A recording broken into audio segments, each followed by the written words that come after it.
শুভ সকাল বন্ধুরা, আশা করছি তোমরা সবাই ভালো আছো। আমিও খুব ভালো আছি। তো চলো এইভাবে দিনটাকে স্টার্ট করি। আজকের ছেলের টিফিনে আমি একেবারে বানিয়ে ফেলছি, মানে একেবারে বলছি তার কারণ রাতেও হয়ে যাবে, তো বেশি করে একটু চিলি চিকেন বানিয়ে নিচ্ছি। তো এখানে চিকেনটাকে ম্যারিনেট করে নিয়ে স্টার্ট করে দিলাম। তো সকালবেলা না একটু তাড়াহুড়োর মধ্যে থাকি, তো সেই কারণে গুছিয়ে সমস্ত কিছু করে হয়ে ওঠে না। একদিকে ছেলেকে রেডি করা, একদিকে সমস্ত কিছু করা সকালের মধ্যে, কারণ টাইম মতো পুলকার এসে যায়। তো সেই টাইমের মধ্যে আমার সমস্ত কিছু ওকে গুছিয়ে ওকে রেডি করে নিচে নিয়ে যেতে হয়। তো চলো ওকে স্কুল গাড়িতে তুলে দিয়ে আসি। এই যে সব রকম সবজি দিয়ে একটু চচ্চড়ি বানাবো। ডাল তো হবেই, আর ছেলের জন্য একটু আলু ভাজা আর আর হচ্ছে বানাবো ডিম ভাজা।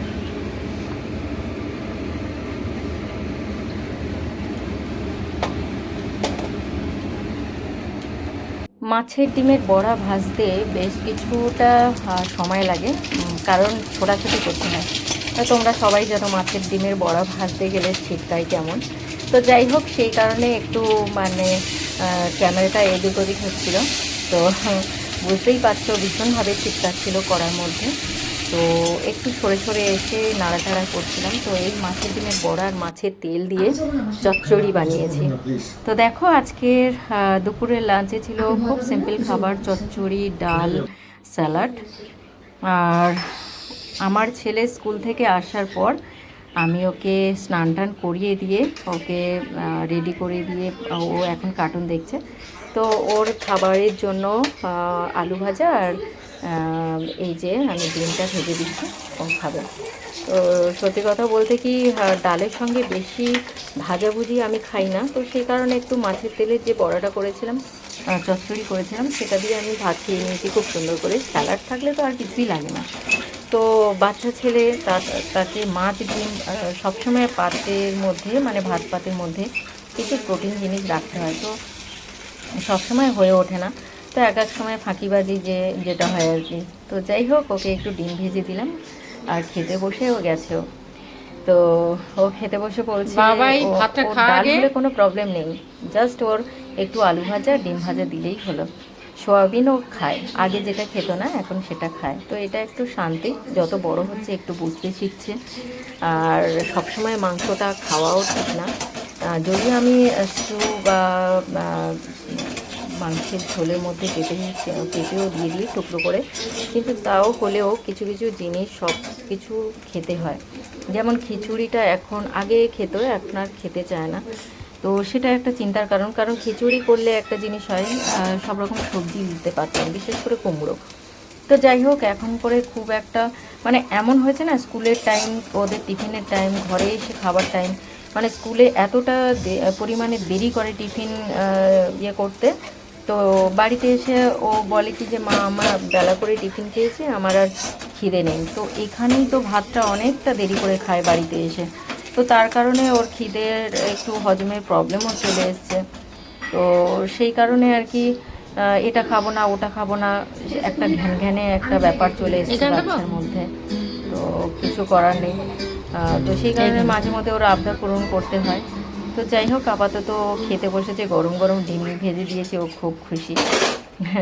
তো চলো, ওকে একটু ঘুম পাড়াতে হবে।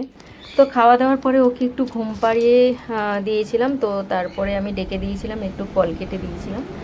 তারপরে ওর ম্যাম চলে এসেছিলো পড়াতে।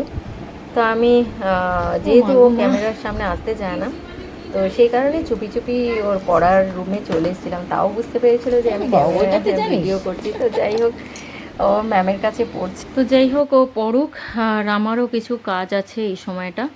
তো এটা আগে করা উচিত ছিল। সব রকম মিলিয়ে একটা হয় না, সময় থাকে না, বা একটা ঢিলেমি ব্যাপার। তো যাই হোক, বড় বড় এই যে কম্বলগুলো ওয়াশ করা খুব সমস্যার ব্যাপার, কারণ ফ্ল্যাটে এই সমস্ত জিনিসগুলো ওয়াশ করতে খুব কষ্ট হয়।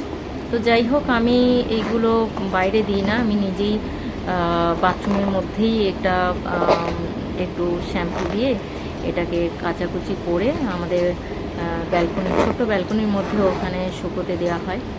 তো খুব কষ্ট হয় মানে এগুলো শুকোতে দিতে গেলে, বড় বড় জিনিস হলে যা হয়।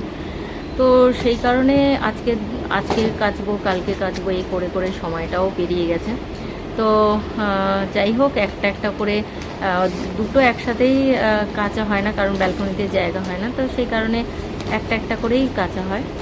তো দুদিন ধরে রোদ্দুরে শুকিয়ে আজকের ফাইনালি এগুলোকে প্যাকিং করে আর তুলে দিচ্ছি। তো এই জিনিসগুলো আগে করা উচিত ছিল, কারণ আমার ছেলের পেছনেই সময়টা কেটে যায়। তারপরে তো বাইরের বাজার, বাইরের কাজ, বাড়ির কাজ, এগুলো করতে করতে হয় একটু ঢিলেমির মধ্যেই থাকি, বুঝতেই পারছো। তো সেইগুলো করতে করতে আর কি আজকেরই সময় হলো সমস্ত কিছু গুছিয়ে রাখা। তো যাই হোক, আরও কাচাকুচি করেছি, সেগুলো হচ্ছে আমার বর তো চলে গেছে কয়েকদিন আগে, তো তার জামা কাপড় থেকে আরম্ভ করে বেডশিট, আরও অনেক কিছু, সমস্ত কিছু জিনিস গুঁড়িয়ে গাড়িয়ে সব ওয়াশিং মেশিনে সব কেচে শুকিয়ে, আর এই সন্ধেবেলার টাইমে একটু ফ্রি ছিলাম, ভাবলাম যে এখনই গুছিয়ে গেছে রাখি, কারণ আমার ছেলের পড়া শেষ হলে ওকে আবার খেতে দিতে হবে, তারপরের দিন আবার স্কুল আছে, ওর পেছনেই সময়টা কেটে যায়। তো সেই ফাঁকে আমি সমস্ত কিছু গুছিয়ে নিলাম। তো আজকের ভিডিওটা এই পর্যন্ত। ভালো লাগলে লাইক, শেয়ার, কমেন্ট আর সাবস্ক্রাইব করতে ভুলো না। তো বাই। আমার ছেলে প্রচুর দুষ্টুমি করছে, তো চলো বাই, টাটা।